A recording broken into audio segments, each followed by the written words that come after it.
Hey spa owner, and welcome to the SBA Business Podcast, where we talk all about spa strategy, profit, and automation.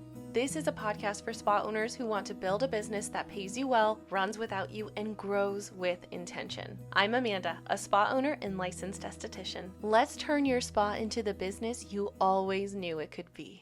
Before I jump into today's episode, I want to share something that I am really excited about. This year, for the rest of 2026, I'm hosting live masterclasses twice a month, completely free, and I'm covering the exact things that I know spa owners are searching for help with. We're talking about how to hire your first esthetician, how to get more clients into your treatment rooms, how to raise your prices with confidence, and so much more. Each class is about an hour long, and I'll stick around at the end to answer any questions that you might have live. I do want you to know that if you come live, you'll get some extra fun little goodies. You can find the link to register right down below in the show notes or description. And you can also head over to my website, amandaluisaconsulting.com, and click on the really big button at the top that says Live Masterclass. And it will show you all the different class times and days and schedule. You can attend one or all of them. It's entirely free and entirely to be helpful for you. So I would love to see you there. All right, let's get into today's episode. Hey spa owner, welcome back to the SBA Business Podcast. I'm Amanda, and I have a question for you right out the gate. Think about where you invested the most money in your business over the last 2 to 3 years. Now think about where your best clients actually came from, where the actual growth happened. Do those two things match up?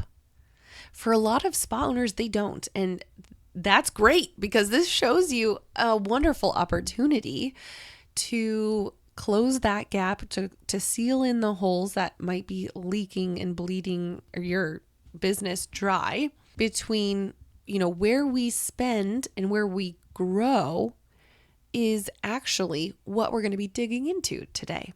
So most estheticians invest in their craft. And that makes complete sense, right? That's why we go into this industry. But once you become an entrepreneur or a spa owner, you need to know how to grow. You need to become a spa owner who actually builds profitable, sustainable business. We come from an industry that values skill, that builds on results, that rewards that expertise, and that's wonderful and beautiful. But a spa owner, an entrepreneur, needs to know how to grow the business. They need to invest in something different. They need to invest in their business and not their craft anymore.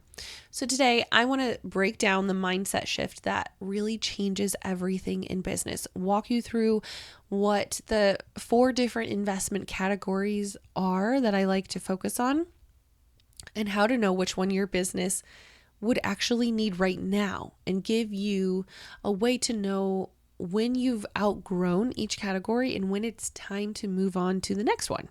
So let's get right into that.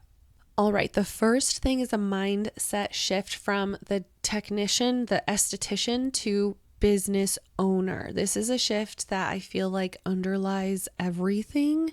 So I want to spend a good amount of time on it today during this episode. So when you are the esthetician, the actual person performing the service, that's where most of us start, right? Your value lives in your hands.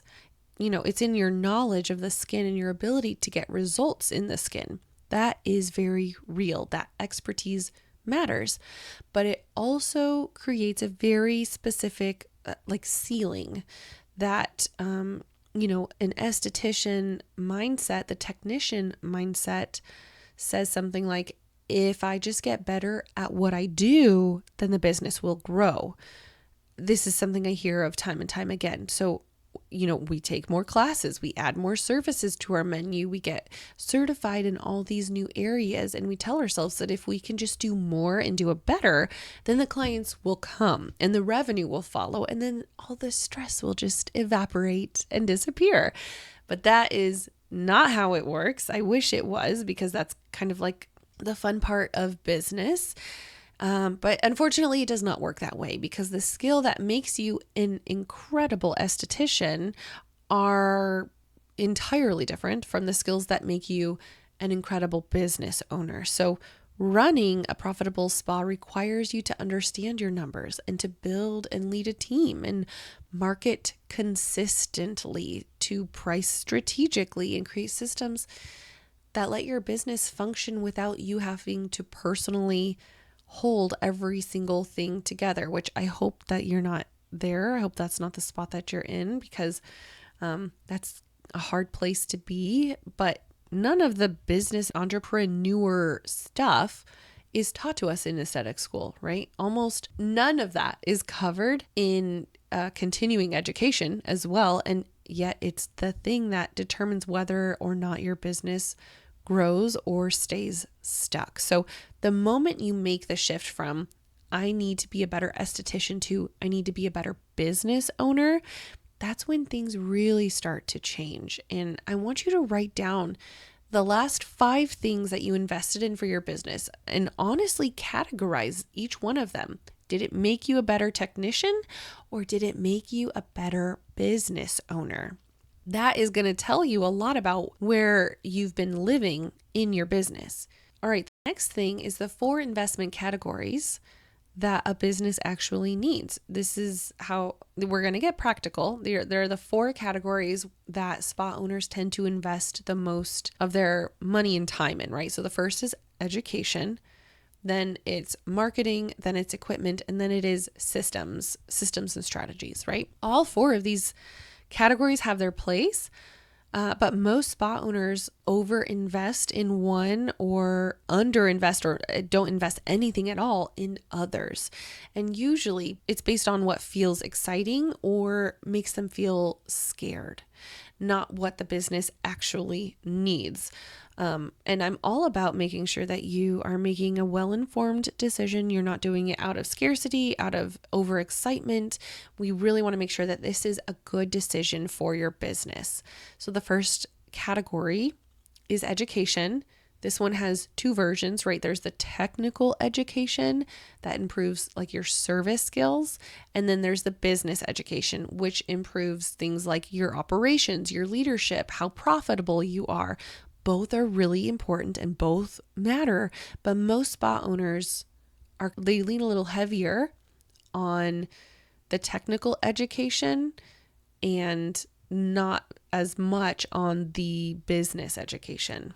The second investment is something that I feel like might be chronically underinvested in, especially by solopreneurs, solo esties who rely on word of mouth. Word of mouth is so incredible. It's beautiful and it is a really, really great way to get booked. But if you don't have a consistent, intentional way to attract new clients and reactivate past ones, then you're one slow season away from having a cash flow problem. And I don't want that for you. It's really important to not keep all of your eggs in one basket. You want to make sure that, if you're focused on the referrals by word of mouth, you're also investing in search engine optimization. You're also investing in AI optimization and social media as well. So there are many different areas that you can gather new clients from. And if one of them should slow down, then you can lean on the other ones, right? And so like when you invest in marketing, you're investing in how to do it in such a way that it helps you to get the ROI that you're looking for and get those new clients in the door, or even reactivate past ones. The next investment is equipment. We talked about this in detail last week. So the short version of this, it's a high emotional appeal, but the ROI is hit or miss. So it's only worth it when you have the clientele already. You have, the time and capacity to invest in the training and the marketing to support all of that. Okay, so definitely go back and listen to that episode if you are wanting more information about what my thoughts are on that. And then the last, probably most underrated category is systems. So the investment that compounds the most over time, but then gets the least amount of attention is systems and strategy. So I have an episode coming up specifically on systems and like automation. But for now, if you're the bottleneck in your own business, systems are going to be what set you free. Systems are going to be what allow you to actually get off of work at a reasonable hour, to enjoy time with your family, to go on vacation. You're allowed to have a sick day, and systems are what give you that. So what I want you to do is to rate your current investment in each of these 4 categories on a scale of 1 to 10. With 10 being like, oh, this was the best decision. I got an incredible ROI on this. And 0 being like, this was awful. And if I knew what I know now, I would not have invested in this. And I also want to take a moment in this episode to talk about how to know when you've outgrown one of these categories. It's something that I feel like I have never heard anyone talk about before, but it's really important. If you are making an investment or that investment needs to change as your business grows, and what might have served you last year is not going to serve you this year, or might even hold you back now compared to where you were at year 1. I'm at year 8 in business. I would not do the same things today that I did back then. But here are some signals that you might have outgrown a category and that it's time to shift, and that's okay. So if you've outgrown the technical education part of investments, you will know that you have outgrown the technical education or like the aesthetic education portion of investment when you're consistently getting beautiful results for your clients. I see this a lot in like gals that have acne clearing businesses, and clients are still leaving, but it's not because of the results. Maybe they're leaving for other reasons outside of your control, but you're not attracting enough of them to replace the people that are leaving. So like, for example, somebody was coming to you every other week because they were in your acne bootcamp program, but then they are now on maintenance mode. And so they only come once a month, once every other month, and they'll buy product from you online, and that's fine, but you still need a client to fill in the spots that original client had. How are you getting those people in? Are you replacing the clients that just naturally kind of fall off the calendar? So maybe they move away, they get a new job, they lose a job, they get a divorce, they move out of state, or they go to college, or, so many things happen that are outside of our control, and they just happen. It's just part of business, part of the industry. And you find like you're not losing people because of your methods. It's more just because of like the natural ebb and flow of the industry, or the natural circumstances of how people leave, but people are not finding you. Okay, now I've outgrown the technician, so I know all the skill, but now I need to know the business education. Another thing is if you've outgrown the basic marketing, when you have more demand than you have capacity. And your problem is no longer getting clients in the door, it's retaining them, serving them well, and scaling without burning out. This was the problem that I had, and I still feel really confident in my marketing skills. There's more demand for capacity, and getting clients in the door is not the problem, but maybe retaining them in. But you don't know that because you haven't been tracking your numbers. But outgrowing the basic marketing, that's what you will start to see when you've outgrown that. So another way is if you are a solo esthetician and you've outgrown your systems. This is an approach when your business has grown to the point where your informal processes are creating inconsistency. So like client experience issues, or there's team confusion. So like you're going from a solo to a team and there's confusion, right? That's when you have to start formalizing and building systems that work even when you're not there 24/7, because there's literally no way that you can be there, especially if you have multiple treatment rooms. I have 3 treatment rooms. We're open 60 hours a week. There is no way I could possibly do that. There's just no way.